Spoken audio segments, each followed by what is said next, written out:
Безжичният акумулаторен компресор е малък, но истински вълшебник.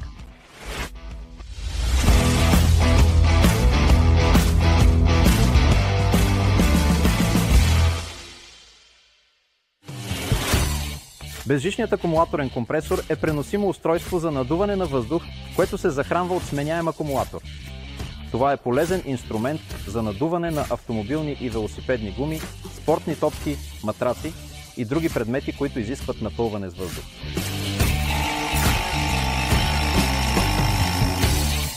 Представеният модел е преносим и не изисква постоянно източник на захранване. Благодарение на това, можете лесно да го вземете със себе си на пътешествие, на къмпинг или където и да е необходимо. Захранва се от акумулатор 12, който е включен в комплекта. Това е литиево-ионен акумулатор с капацитет 1500 МВт. Можете да зареждате акумулатора с помощта на зарядно устройство, което го прави удобен и лесен за употреба. Този модел има възможност за регулиране на налягането, което позволява да се настрои надуването за различни видове гуми или други предмети. Устройството разполага с автоматично изключване след достигане на зададеното налягане. Оборудване е с LCD дисплей, който позволява лесно отчитане на текущото налягане. И настройките. Компресорът разполага и с LED светлина, която осветява работното място.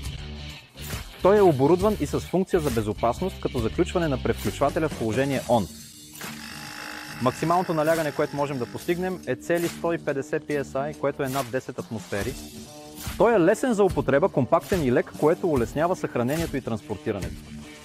Теглото на устройството е по-малко от 800 г. В комплекта ще намерите и 3 накрайника, които позволяват универсално приложение на устройството при различни видове предмети. Ако имате още въпроси, не се колебайте да пишете в коментарите. До скоро в следващия епизод!